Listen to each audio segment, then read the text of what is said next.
भगवते वासुदेवाय। साधकों, हम श्रीमद् भगवद गीता के 9वें अध्याय परम गुह्य ज्ञान इसका श्रवण कर रहे हैं।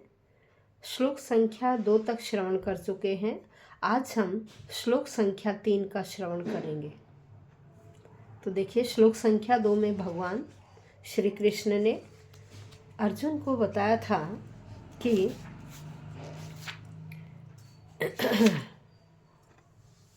जो ये 9वां अध्याय है, यह सभी विद्याओं का राजा है। ये जो ज्ञान है ना, परम गूढ़ ज्ञान, यह सभी विद्याओं का राजा है और समस्त रहस्यों में ये सबसे छुपा हुआ है, गोपनीय है और परम शुद्ध है। आत्मा की प्रत्यक्ष अनुभूति कराता है। यही हमारे धर्म का सिद्धांत है। यह अविनाशी है और इसे हमें सुख की प्राप्ति होती है। तो आज हम श्लोक संख्या 3 का श्रवण करेंगे। 3 में श्री कृष्ण अर्जुन को बता रहे हैं कि हे अर्जुन, इस संसार में हम 3 प्रकार के व्यक्ति देखते हैं। एक प्रकार के ऐसे हैं जो भगवान में पूर्ण श्रद्धा और विश्वास रखते हैं, और दूसरी प्रकार के ऐसे हैं जिन्हें धर्म ग्रंथों का ज्ञान तो नहीं है, लेकिन वह अपने सरल स्वभाव और सज्जनों की संगति करके ही वह उस परम विशुद्ध ज्ञान को प्राप्त कर लेते हैं। और जो तीसरा प्रकार बताया कि कुछ ऐसे हैं, वह दिखावा तो करते हैं लेकिन वो भक्ति मार्ग पर चलते हैं, दिखावा करते हैं, लेकिन पूर्ण श्रद्धा नहीं होती। और जब जब उन्हें पूर्ण श्रद्धा होती है तब तब उन्हें कार्य का फल मिल जाता है, और जब जब पूर्ण श्रद्धा नहीं होती तब वह विचलित होते चले जाते हैं। तो उन्होंने कहा कि देखिए, संसार में 3 प्रकार के व्यक्ति हैं। तो आइए, श्लोक संख्या 3। अश्रद्धानः पुरुषा धर्मस्यास्य परन्तप अप्राप्य माम निवर्तन्ते मृत्यु संसार वर्तमनि। श्रद्धाना होता है श्रद्धा रखने वाले।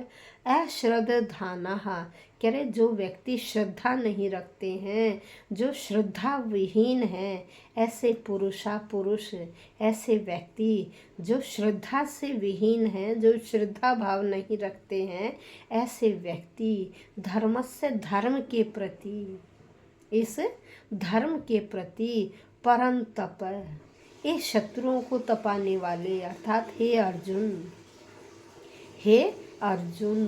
अप्राप्य क्या कहा कि वो अप्राप्य बिना प्राप्त किए, अप्राप्य बिना प्राप्त किए माम मुझको, कह रहे वो व्यक्ति जो श्रद्धा विहीन है, ऐसे व्यक्ति मुझे प्राप्त नहीं करते हैं। कह रहे अप्राप्य, मुझे बिना प्राप्त किए निवर्तन्ते, वापस आ जाते हैं। कहाँ वापस आ जाते हैं? मृत्यु संसार वर्तमनि, इस मरणशील संसार में। वह व्यक्ति इस मरणशील संसार में मृत्यु और जन्म के चक्र में लगे रहते हैं। यहाँ श्री कृष्ण अर्जुन को बता रहे हैं, हे अर्जुन, हे परंतप, हे शत्रुओं को तपाने वाले, जो व्यक्ति मुझ में श्रद्धा नहीं रखते हैं, वह मुझे नहीं प्राप्त कर सकते, नहीं प्राप्त कर पाते हैं। इसीलिए वह इस भौतिक जगत में बार बार जन्म लेते रहते हैं। श्री कृष्ण बता रहे हैं कि श्रद्धा विहीन व्यक्ति के लिए भक्ति योग पाना बहुत कठिन है। भक्ति योग पाना बहुत कठिन है, क्योंकि भक्ति जो श्रद्धा है वह भक्तों की संगति से ही उत्पन्न होती है। श्रद्धा भाव भक्तों की संगति से ही उत्पन्न होता है। जब हम महापुरुषों के साथ संगति में आते हैं तो उनके वाक्य सुनते हैं, वाक्य सुन सुनकर, उनके प्रवचन सुन सुनकर हमारा भी भगवान के प्रति श्रद्धा हो जाती है, हमारी भी विश्वास भगवान के प्रति बढ़ जाता है। और फिर वह भगवत भक्ति में लग जाते हैं। और कृष्ण भावना अमृत का मुख्य उद्देश्य ही क्या है? भक्ति या श्रद्धा भाव। फिर श्री कृष्ण कहते हैं कि देखो, एक हम दृष्टांत के माध्यम से इसे समझते हैं कि देखिए, वृक्ष की जड़ में यदि हम पानी देते हैं तो क्या होता है? वृक्ष संतुष्ट होता है और उसमें कोंपलें, नई नई टहनियाँ आदि निकलती हैं, और वो टहनियाँ, पत्ते और उसके डाल क्या वृक्ष को सींचने से सब वो संतुष्ट रहती हैं। क्यों? क्योंकि वहाँ तक पानी पहुँचता रहता है। ऐसे ही हमारे शरीर का देखिए, हम भोजन करते हैं तो हमारा पेट भरा रहता है, हमारे अंदर शक्ति रहती है कार्य करने की। यदि हम भोजन नहीं करते हैं तो देखिए क्या होगा? हमें शक्ति ही नहीं मिलेगी, क्योंकि शरीर ने कुछ खाया ही नहीं है। जब तक आपका पेट नहीं भरा होगा तब तक आपके शरीर में कोई ऊर्जा नहीं आएगी। अब जब पेट भरा होगा तो हमारे अंदर ऊर्जा पैदा होगी और हम क्या है, बड़ी फुर्ती से कार्य करेंगे। तो ऐसे ही क्या है, जब हम भगवान की भक्ति करते हैं तो हमारी आत्मा संतुष्ट होती है।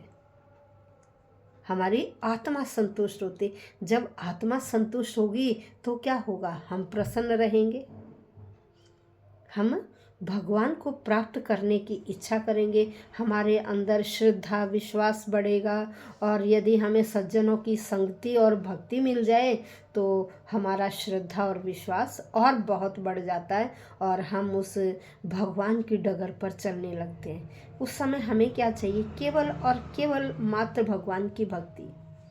जब हमें भगवान की भक्ति मिल जाती है तो हमारा मन कभी विचलित नहीं होता है। क्यों? क्योंकि हम जो भी कार्य करते हैं हमें पूर्ण विश्वास रहता है कि भगवान हमसे जो कार्य करा रहे हैं वह कार्य गलत नहीं होगा, क्योंकि हमारा पूर्ण श्रद्धा और विश्वास भगवान पर रहता है। भले ही हमें शास्त्रों का ज्ञान नहीं है, हमने अच्छे व्यक्तियों की संगति प्राप्त कर ली और उनकी संगति से हम भक्ति में लग जाते हैं।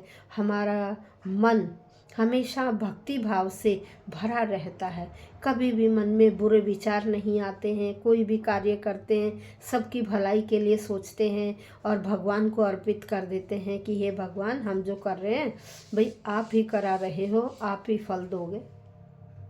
जब ऐसा भाव मन में आ जाता है, श्रद्धा और विश्वास, तो देखिए फिर मनुष्य मार नहीं खाता है और हमें हर पल हर घड़ी भगवान की भक्ति में लीन रहना चाहिए। ये नहीं है कि हम अपने सारे कार्य छोड़ दें, अरे अपने सारे कार्य कर्तव्य करते हुए ही उसे अर्पित कर दें, उसका नाम लेते रहें। जो भी कार्य करें पूर्ण श्रद्धा भाव से करें तो देखिए हमें कैसे सफलता नहीं मिलेगी। यदि हम कोई भी कार्य, चाहे वो भक्ति भाव है या कुछ याद करने का है या कोई कार्य है जो हम नया शुरू करने जा रहे हैं, यदि हम पूर्ण श्रद्धा और विश्वास के साथ करते हैं तो देखिए हमें उस कार्य में अवश्य सफलता मिलती है। तो श्री कृष्ण ऐसे ही अर्जुन को समझा रहे हैं कि देखिए अर्जुन, 3 तरह के व्यक्ति हैं। एक तो श्रद्धा भाव रखने वाले, कुछ श्रद्धा विहीन हैं और कुछ ऐसे हैं जो दूसरों की संगति से श्रद्धा भाव रखने वाले बन गए हैं और हर वक्त उसी की लगन में लगे रहते हैं और अपना कार्य संपूर्ण भाव से करते हैं। इस तरह से तो धन्यवाद।